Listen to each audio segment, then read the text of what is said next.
Me llamo Claire y crecí escuchando la máquina de coser de mi abuela marcar el ritmo de la casa como si fuera un corazón. Hoy les voy a contar algo que cambió para siempre la imagen que tenía de ella, una revelación guardada en un bolsillo, un tren a Lyon y un nombre que nadie en nuestra mesa había pronunciado en voz alta durante décadas. Si te quedas hasta el final, suscríbete y cuéntame desde dónde me escuchas en los comentarios. Esta historia nació de las voces de mujeres como la mía y quiero que siga viajando. Dale like si te conmueve la vida de quienes reconstruyen su destino con sus manos. Mi abuela se llamaba Hélène. No era una mujer de palabras grandes, su voz era pequeña y su risa una ráfaga breve que iluminaba el barrio. Vivía en un apartamento en las afueras de París, en una calle donde las tiendas cerraban temprano y las luces domésticas mostraban que en cada hogar había algo en proceso, una cena, una costura, una discusión callada. Mi primer recuerdo de ella es el de unas manos con las puntas ásperas, manchas de tinta en los dedos, el anillo gastado en la tercera falange de la mano izquierda. Esas manos sabían traducir una tela en abrigo, un hilo en túnica, un trozo de tela vieja en un forro nuevo. Me sentaba en una caja de madera cerca de su mesa y la veía coser hasta que la aguja brillaba bajo la lámpara, como si cada puntada fuera una palabra que no quería decir en voz alta. Cuando yo era niña, la familia hablaba poco de los asuntos íntimos. Había pequeñas omisiones que yo entonces no sabía leer. Por ejemplo, cada vez que mi abuelo pasaba la mirada por la casa, Hélène bajaba la voz. Y cuando salíamos a la ciudad, a veces la ropa que ella llevaba no encajaba con lo que parecía haber pagado el hombre que la acompañaba. Aún así, todo parecía ordenado, cenas, domingos en la iglesia, la lista de compras escrita con letra firme en la libreta junto a la radio. Creíamos conocerla, creíamos conocerlo. La verdad no mostró su forma hasta muchos años después. Tras su muerte, con 77 años, yo heredé la cajita donde guardaba botones, notas y pedazos de hilo. Abrirla fue como toser en una habitación oscura. La memoria se removió. Dentro había una pequeña cartera de cuero gastada en las esquinas. En uno de los compartimentos había un trozo de papel arrugado, un talonario de un banco viejo con apuntes de transferencias y, doblado sobre sí mismo, un billete de tren con la ruta París-Lyon fechado en 1974. Junto a eso, una tarjeta de cartón con iniciales bordadas, E.M. Fue como si alguien hubiera dejado un faro apuntando hacia una costa que yo no conocía. Nunca antes había oído pronunciar el nombre Elizabeth o Elise en nuestra casa. Pregunté con la cautela de quien toca un objeto frágil y siente que puede romperlo. Mi madre desvió la mirada y dijo que la abuela había siempre reservada. Mi tía murmuró algo sobre cosas de familia y cerró la puerta. Me quedé con el billete en la mano, con el olor a naftalina todavía pegado a la cartera, y supe que tenía que seguir esa pista. El billete fue el primer hilo que tiré. En el bolsillo de la chaqueta de mi abuelo, en un cajón que nadie miraba, encontré sobres dirigidos a una dirección en Lyon. No eran muchos, pero sí suficientes para formar una constelación. Fechas, nombres de hoteles baratos, pequeños recibos de compra de telas con una nota distinta, para Elise. Empecé a juntar nombres como quien arma un rompecabezas a contraluz. Cuanto más miraba, más se me iba quemando la certeza de que la historia que nos habían contado era incompleta. Decidí ir a Lyon. Tomé el tren como mi abuela había hecho tantos años atrás. El vagón olía a café y a cuero, y al pasar por los túneles pensé en la forma en que una vida puede desplazarse de un paisaje conocido a otro que exige pacto con lo desconocido. Bajé en la estación con el billete, con la aguja imaginaria de mi abuela clavada en la piel. La ciudad me recibió con sus aceras antiguas y sus cafés con mesas de hierro. Pregunté por la calle que aparecía en los sobres y me señalaron una zona donde los edificios tenían fachadas descascaradas y balcones donde colgaban plantas resistentes al olvido. Encontré una casa baja con persianas verdes y una mujer que parecía haber tejido su propia soledad con paciencia, cabello recogido en un moño, manos arrugadas apoyadas en el umbral, una mirada que no huía, sino que medía. Se llamaba Luis y me dijo que sí, conocía a Elis Martín, era la vecina que había visto a la mujer crecer. Me llevó hasta la casa donde durante años una pequeña mercería funcionó con 2 lámparas y una radio permanentemente afinada a una emisora que solo ponía música francesa de antes. En la puerta había aún, clavado con una chincheta oxidada, un precio escrito a mano, retales 2 francs el metro. Entrar allí fue entrar en un silencio que olía a sábanas lavadas y a jabón. Me dirigí a un cuarto que parecía el corazón latente del lugar y, en una poltrona junto a la ventana, encontré a Elise. No era la joven que imaginaba, sus manos estaban marcadas por años de trabajo, pero sus ojos tenían una luz que parecía haber aprendido a mezclarse con la tristeza. Me miró con la amabilidad de quien recibe a alguien que viene a cerrar un círculo. Cuando dije el nombre de mi abuela, sus labios se apretaron. No hizo preguntas iniciales, permaneció en la pausa, como quien guarda la respiración para no romper algo. Poco a poco, como si contara puntadas de una costura, empezó a relatar. Me habló de su juventud en un pueblo cercano, de un amante que se marchó antes de que el pueblo tuviera tiempo para juzgarla abiertamente, de un niño nacido en secreto y de puertas cerradas por familiares avergonzados. Habló de la hospitalidad que mi abuela le ofreció en 1969 en un departamento prestado donde él no volvería a entrar. Me contó que, cuando la vida le exigió pagar una habitación, medicinas y la educación del niño, una mujer de manos de costurera comenzó a dejar pequeños sobres con dinero bajo la puerta. No pidió explicaciones, la ayuda llegó como quien tira una cuerda a alguien que se está hundiendo. La revelación me golpeó con una fuerza que no esperaba. Mi abuela no estaba alimentando un secreto escandaloso con su bolsillo, estaba sosteniendo a una hermana herida.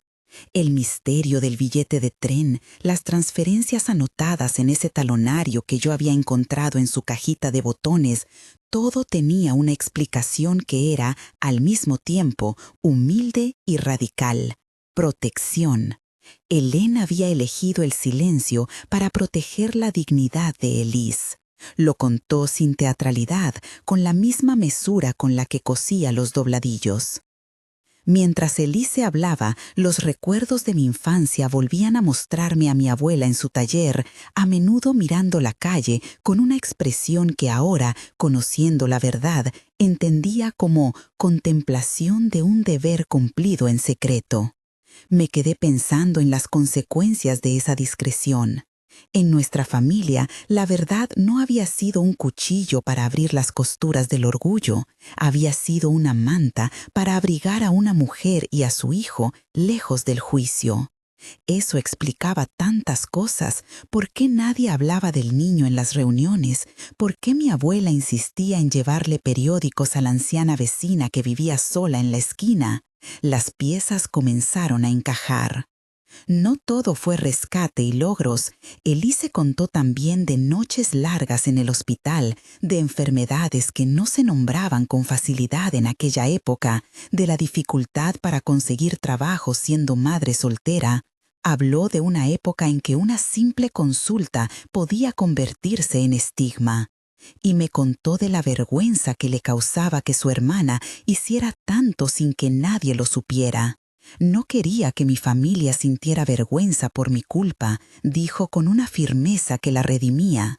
Me contó que había rechazado devolver el dinero alguna vez, prefería trabajar hasta que pudiera sostenerse, pero que, en los inviernos cuando la costura no bastaba, los sobres aparecían silenciosos bajo la puerta. Mi abuela había aprendido a ser la sombra que sostiene. Volví a París con la cabeza zumbando. Había descubierto algo hermoso y también una herida, Mi abuelo, al parecer, había sido infiel. En varios trozos de papel que había encontrado entre las cosas de su ropa habían nombres, fechas y hoteles. Hélène había, sin embargo, guardado dos cosas separadas: su honra y la dignidad de su hermana. Cuando se enteró de la traición de su marido, una traición que la humilló y que con el tiempo la dejó sola con la responsabilidad de la casa, no se vengó con escándalo. Hélène eligió otra forma de justicia. A punta de aguja y trabajo, tejió una salida. Los años que siguieron a la separación fueron de reconstrucción lenta. Marcas que ahora leo como testimonio de que la red tejida por esas manos ha perdurado. No fue una entrega épica ni una confesión pública la que salvó a aquellos que necesitaban. Fue la constancia. Fue el hecho de presentarse cada mañana a la mesa de trabajo y decidir que algunas riquezas no se exhiben, sino que se reparten. Al final, la revelación que yo encontré en la cajita de botones me mostró que la verdadera fama no es la que sale en los periódicos, sino la que se construye con discreción y solidaridad. Cuando pienso en el momento en que descubrí el talonario y decidí viajar a Lyon, recuerdo también el tren, la sensación de que uno se mueve hacia algo que no sabe explicar, la espera en los andenes, el murmullo de conversaciones que no son tuyas. Me pregunto cuántas vidas se parecen a la de mi abuela. Cuántos silencios en los bolsillos sostienen secretos que, al ser revelados, no avergüenzan, sino que liberan.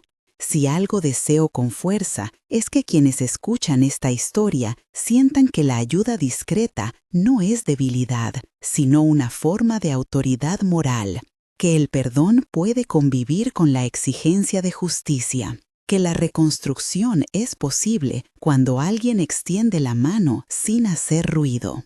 Sigo encontrando señales: una servilleta bordada con las iniciales de ambos nombres en una caja, un recibo de un hotel en Lyon donde constaba la dirección de la habitación que mi abuela usó para pasar noches con el niño que ella cuidó, cartas donde se leía apenas un «todo irá bien» escrito con su letra.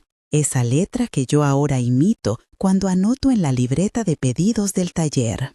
Cada signo me recuerda que las vidas son colecciones de gestos. Antes de cerrar este capítulo de la historia, quiero decir algo que mi abuela decía en voz baja. No es valiente quien no cae, sino quien se levanta y cuida a los demás mientras lo hace. Esa frase, que para ella fue una especie de mantra, fue lo que guió la transformación del dolor en acción. Y así, de puntada en puntada, Hélène y Elise tejieron no solo ropa, sino comunidad. La historia todavía tiene rincones por contar. ¿Cómo exactamente mi abuela negoció con con Madame Mercier, la primera clienta que le abrió la puerta? ¿Cómo el barrio respondió en los años difíciles? ¿Cómo las nietas continuaron el proyecto con enfoques distintos en los 90?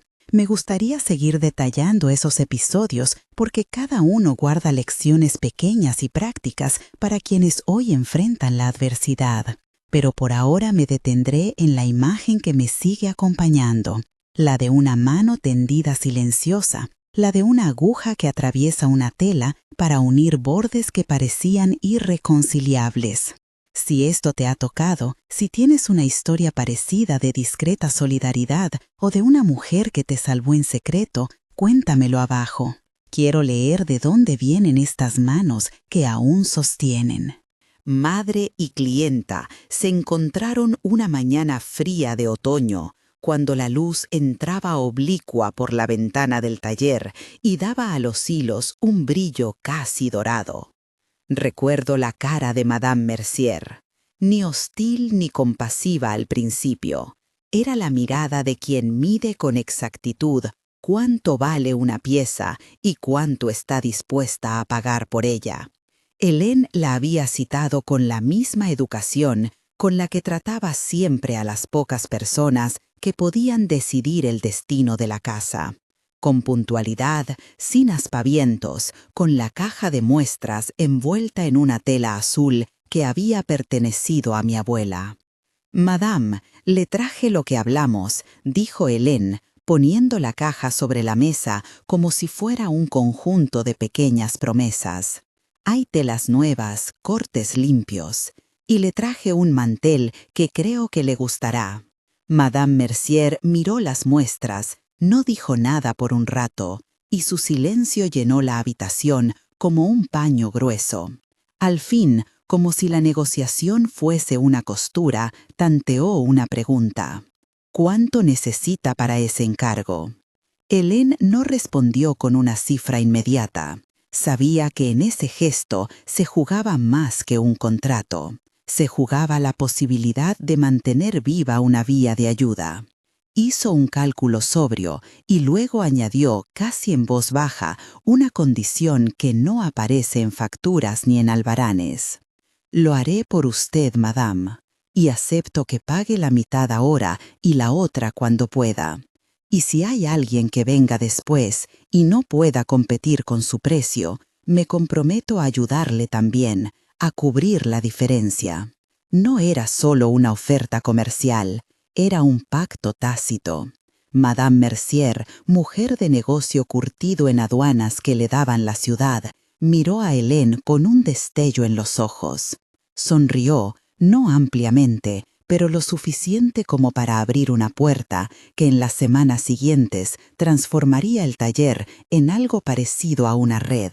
Desde entonces, aquel mantel viajó a casas de parroquias, a mesas de mercado, a celebraciones que necesitaban lo que la aguja de mi abuela cosía con paciencia: dignidad. El barrio respondió como suelen hacer los lugares donde aún se reconocen las manos.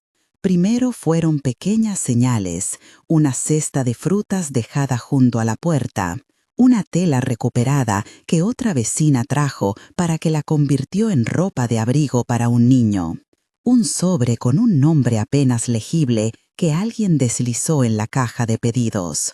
Luego llegaron los testimonios, los murmullos que circulan por las esquinas como una brisa que anuncia lluvia. Los de la casa X se quedan, no se sabe bien cómo lo hacen, pero lo hacen. No hubo grandes anuncios, la solidaridad se instaló en forma de hábitos humildes. Recuerdo a Maurice, el cartero que siempre tenía la barba sucia y las manos manchadas de tinta. No era un héroe, ni pretendía serlo. Era un hombre con una rutina que empezó a cambiar sin proponérselo. Un día dejó en la puerta del taller una bolsa con monedas y una nota: para quienes no pueden pagar hoy. Nadie le pidió que lo hiciera. Pero también hubo un instante en que el inspector, sin saber, tocó la caja pequeña que permanecía en el despacho, y allí, por primera vez en años, la custodia de la discreción se sintió amenazada. Fue Hélice quien, con el gesto más natural del mundo, llevó al lumbre a una máquina y le mostró cómo era el proceso de corte. El inspector salió convencido de que aquello era solamente una fábrica. Nunca supo que bajo la mesa había sobres y servilletas bordadas con notas de esperanza. Con los nietos todo cambió otra vez. Las generaciones no son idénticas en su manera de enfrentar el mundo. Heredaron la sensibilidad, pero la resignificaron. Unas aprendieron a tejer con software, otras prefirieron volver a la máquina antigua porque afirmaban que ella tenía un pulso que no se consigue en pantallas. Hubo debates en voz alta, argumentaciones sobre precios, sostenibilidad y la tentación de convertir el taller en marca. Yo voté por la línea que había trazado mi abuela, antes la persona que la ganancia. No fue siempre fácil convencer a quienes venían con contratos más lucrativos y promesas de expansión, pero la historia enseñó: cuando priorizas la vida te devuelve lealtades inesperadas. En una ocasión, durante una celebración que fue mitad ferial y mitad conmemorativa, encontré en el viejo baúl de la entrada un sobre con letras pequeñas. Dentro había una carta dirigida a mi abuela, escrita con la caligrafía temblorosa de alguien joven. Decía: «Gracias por creer que podía ser otra cosa. He aprendido a coser y quiero decirle que su intervención silenciosa me salvó». No tenía firma. Aquella ausencia de nombre era quizás la confirmación más bella de que la discreción había cumplido su designio. No necesitaba reconocimiento para que su propósito se completara. Sin embargo, no todo se resolvió. Hay nombres que permanecen en el aire como notas que se repiten y nunca terminan de resolverse. En una libreta de pedidos encontré hace unos años unas iniciales que no supe ubicar. A.R. Alguien me había dejado una petición para arreglar una cortina con esa firma y junto al recado un pliegue con una hoja de diario donde se contaba un suceso que parecía vagamente conectado con la vida que mi abuela había tocado. ¿Quién sería A.R.? ¿Otro hijo del silencio? ¿Un nombre de quien habrá desaparecido en la geografía de la memoria? Guardé aquello en la cajita de las cosas no resueltas, consciente de que las historias guardan agujeros que jamás terminan de cerrarse. Sigo coleccionando esas piezas, botones, servilletas, notas, fotografías con los bordes gastados por tanto mirarlas. No son solo reliquias, son mapas. Y los mapas señalan caminos, algunos se cierran, otros se bifurcan. A veces pienso en cómo entenderían mis nietas la manera en que mi abuela trabajó la sombra y la luz. Les digo, con la voz que ya tiembla un poco cuando narro las cosas antiguas, hay secretos que salvan y secretos que oprimen. Aprendan a distinguirlos. No es fácil enseñar la sutileza del secreto que libera. Requiere ejemplo y paciencia. Y así la vida en el taller continuó su pulso, entre la costura y la conversación, entre la noche en que alguien dejó un sobre y la mañana en que se devolvió una sonrisa. Todavía quedan historias por poner en el lienzo, cartas enterradas en cajones, nombres por identificar, una correspondencia con una mujer en Lyon que aún no he logrado traducir del todo. Cuando tomo una tela desgastada en mis manos, siento que hay voces que piden ser escuchadas y al mismo tiempo que debo respetar el silencio que protegió a quienes caminaron antes que yo. Esta historia que escribo no pretende dar lecciones completas, pretende más bien señalar que la costura del mundo se hace con muchas manos y que a veces la mejor política es la compasión concretada en actos diminutos. Si al leer me aceptas una sola urgencia, te diría, mira a tu alrededor, seguro hay bolsillos que guardan vidas. Si puedes tender una aguja, hazlo. En la puntada más humilde puede haber, por fin, la libertad de alguien. Todavía hoy, cuando cierro el taller y apago las luces, me detengo un momento ante la máquina antigua y la acaricio con dedos que ya no son jóvenes. Le hablo en voz baja, como si aún estuviera mi abuela en la habitación, y le digo gracias por tanto. Luego volteo la llave y me voy, sabiendo que la ciudad sigue y que hay manos que seguirán tejiendo, sin estruendo, la próxima salvación, que quizás será, otra vez, una simple nota bajo la puerta. La noche siguió con su costumbre, el olor a té en la cocina, la luz amarilla sobre la madera, la máquina antigua cubriéndose con un paño como si fuera parte de la familia. Me acosté con la libreta de pedidos bajo la almohada, la cajita de las cosas no resueltas sobre la cómoda. Dormí con la sensación de haber abierto una puerta que no parecía querer cerrarse de nuevo. A la mañana siguiente llamé a la nieta que maneja el software. Se llama Lucía y tiene las manos largas, esas manos que aprenden rápido tanto en la pantalla como en la urdimbre. Le pedí que me ayudara a buscar referencias, fechas, nombres, cualquier rastro que pudiera explicar esas iniciales AR. Le conté lo poco que sabía y le entregué la hoja del pedido con las iniciales, la arruga todavía intacta donde alguien la dobló al esconder un apuro. Lucía vino al taller con su taza de café y se sentó en la mesa de trabajo, cruzando las piernas como quien prepara un tablero de ajedrez. Mientras ella escaneaba viejos listados de clientes y facturas, yo fui a buscar la correspondencia en francés. La carta de Lyon tenía una letra fina, generosa, y en el sobre todavía quedaba el sello manchado de un viaje cansado. Traje la carta al banco donde la luz es buena y me senté frente a ella como quien se dispone a escuchar a alguien que no está. No quería confiarle la traducción a cualquiera, quería que una voz joven descifrara aquellas frases sin perder la música. Mariana, otra nieta, pasó por el taller esa tarde con su bicicleta. Había aprendido francés en la universidad y, sin mucho esfuerzo, se ofreció a leerme la correspondencia. Se sentó con las piernas cruzadas sobre la banqueta y, entre puntada y puntada, tradujo en voz baja. La mujer en Lyon, se llamaba Madeleine, hablaba de remiendos, de la delicadeza de una puntada y de una niña que reía con la boca llena de algodón. En una línea escrita con tinta corrida por la emoción, agradecía a mi abuela por haberle dado trabajo cuando las puertas se cerraban, y decía que, en un país que no era el suyo, había aprendido a recomenzar. Fui armando un mapa con trozos, la nota sin firma que encontré en el baúl, las iniciales AR en la libreta, la carta de Lyon que hablaba de una niña rescatada del frío de una estación y una anotación en una libreta más vieja donde mi abuela había escrito, entre retoques, «Ayuda a quien no puede nombrarse». Había algo en esa frase que parecía una ley no escrita. Socorrer sin explicar, poner la mano sin pedir permiso ni placas de identidad. Era una decisión moral que mi abuela había practicado como quien respira.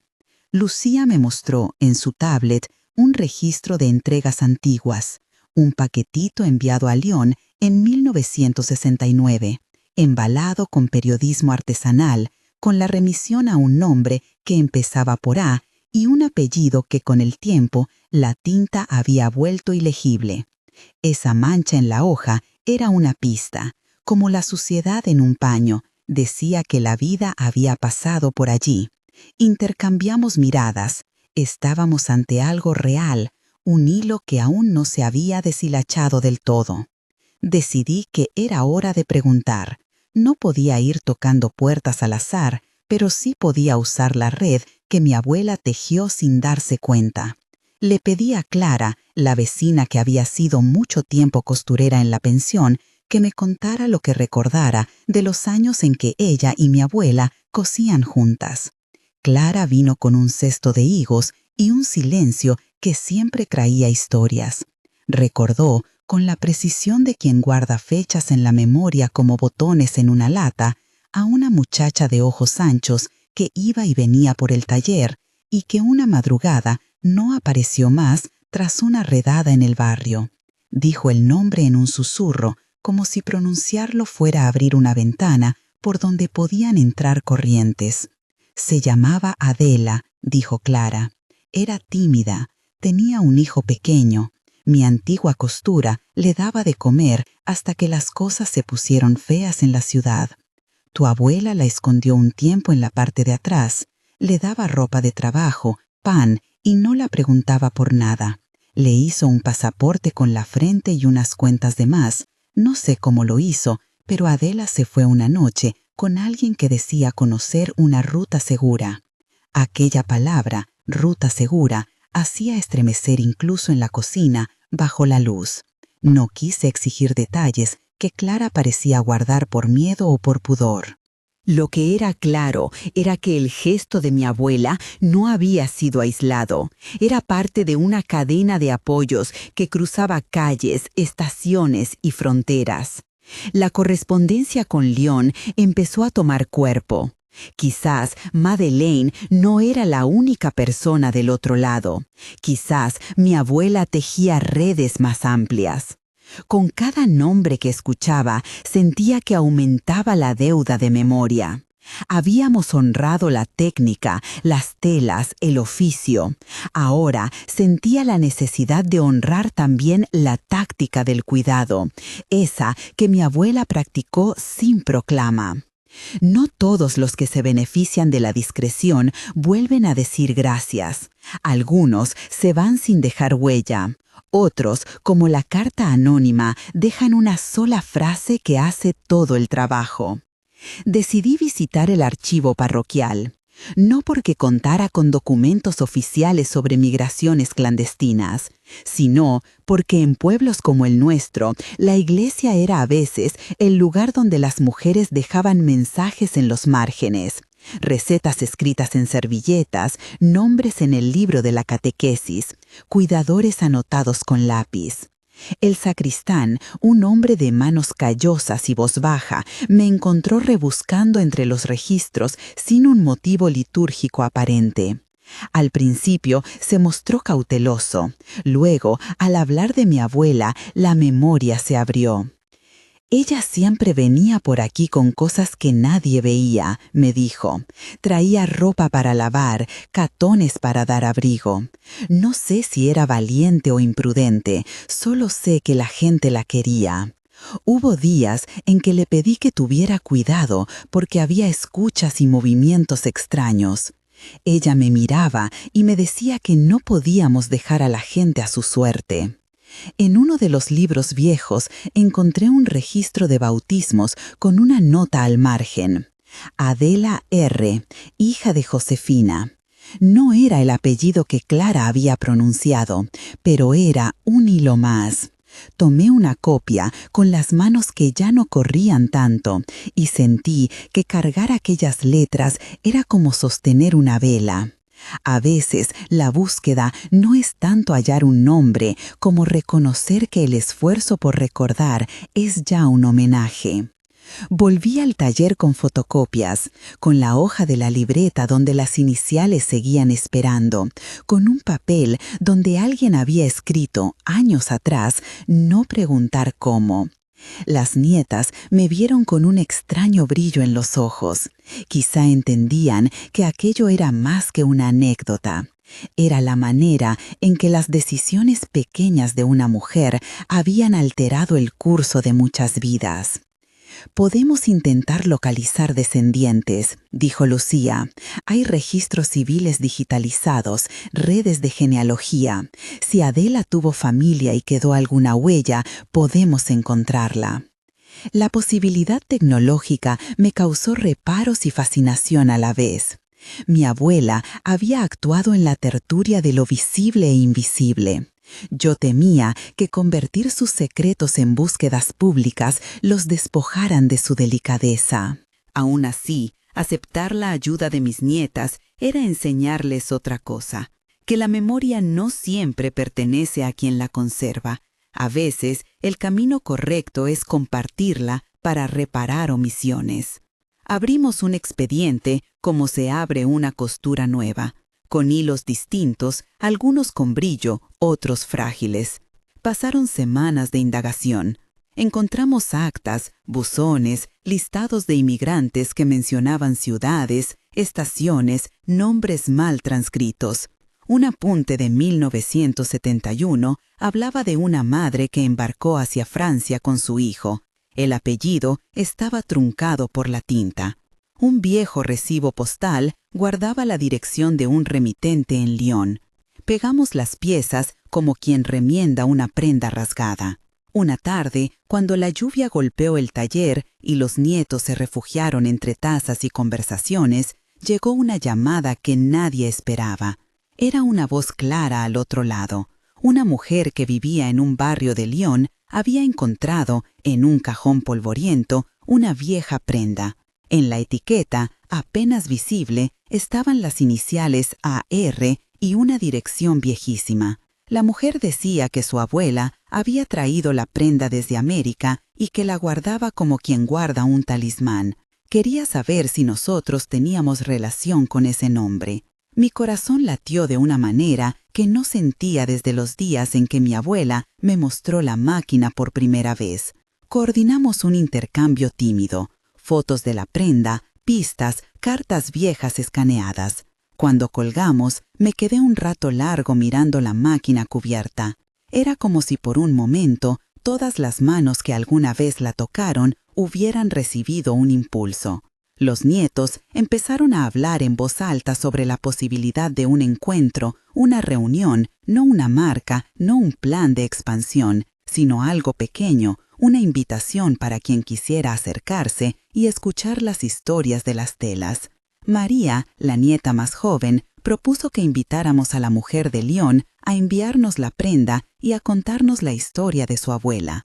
Otros, más prácticos, pensaban en videollamadas y en digitalizar todo. Yo, sin decir mucho, pensé en la delicadeza.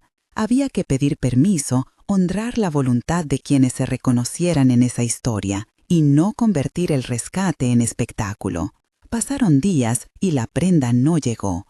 En su lugar, la mujer de León mandó una carta más extensa, conteniendo nombres que al leerlos parecían abrir más huecos que respuestas.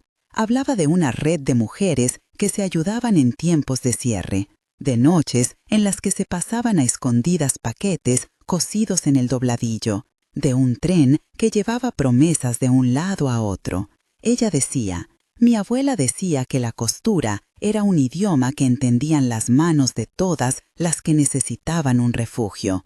Esa frase me detuvo. Me vino en la memoria la imagen de mi abuela, los ojos bajos, las manos que no preguntaban demasiado. Comprendí que lo que buscábamos no era tanto cerrar una historia con nombres y fechas, sino exponer el patrón humano que la atravesó. Mujeres que se hacían cargo unas de otras. Si la máquina era un corazón mecánico, la costura era el latido que unía. En medio de esa movilización hubo también resistencias. No todos en la familia estaban de acuerdo en traer al taller testimonios que podían perturbar recuerdos. Algunos preferían mantener la discreción intacta, como si revelar las redes pudiera abrir grietas. Hubo un debate que se volvió tierno y áspero a la vez. ¿Qué pesa más, el deseo de justicia histórica o la fidelidad a la reserva que protegió a tantos? Cerré la discusión con una frase que mi abuela hubiera dicho en voz baja. Resguardar no es ocultar lo que salva. Fue suficiente para que, al menos por un tiempo, nos reconciliáramos con la búsqueda. Una mañana de otoño llegó un sobre con letras de imprenta. Dentro, una foto en blanco y negro. Una mujer joven sentada frente a una máquina de coser sosteniendo a un niño en el regazo. Al dorso, apretado con una letra temblorosa, apenas se leía Adela R. León, 1972. No era una confirmación absoluta, pero era el latido que buscábamos. Puse la foto sobre la mesa y la miré como quien mira una ventana abierta hacia un pasado que se niega a conjugarse en tiempo pasado.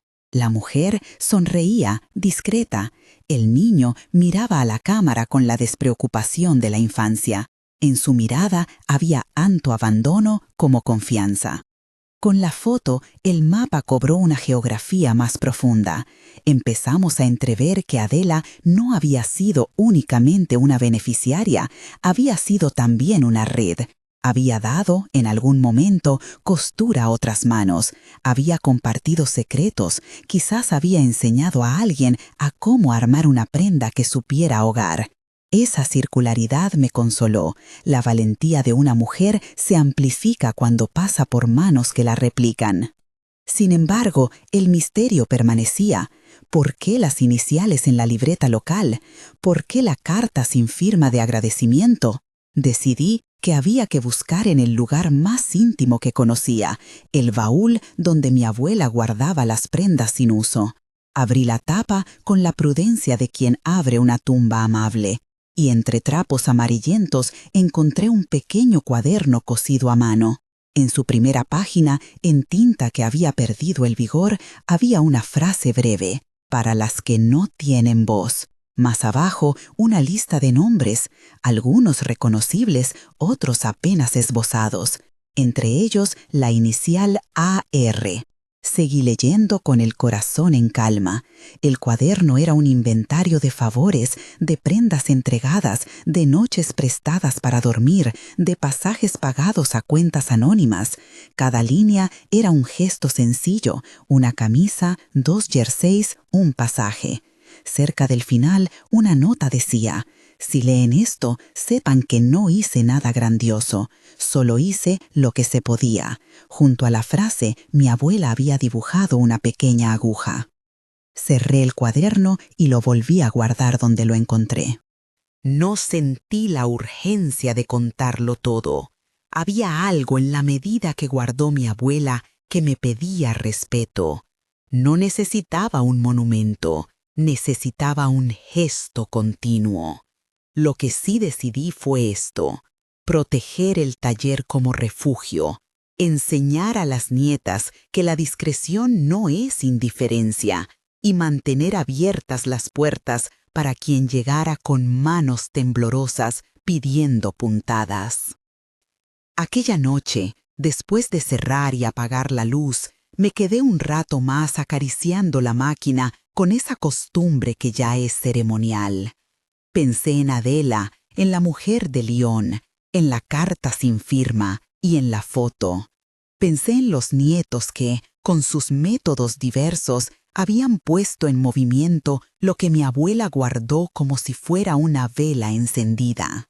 Sentí que, quizá, el honor más grande era no convertir la historia en un trofeo, sino en una práctica. Al día siguiente, preparé una pequeña libreta nueva y le puse en la primera página una sola palabra: memoria. Había aprendido que las historias no se terminan con un nombre, se sostienen con cuidado. Y así, con esa decisión, me fui a la calle a esperar. A veces el salvado vuelve, a veces aparece quien agradece, y a veces la gratitud solo necesita una mesa y una taza de té para ser completa. Todavía quedaban preguntas, nombres por escuchar y cartas por traducir. El taller seguía latiendo y yo estaba ahí para escuchar cuando la próxima voz llamara.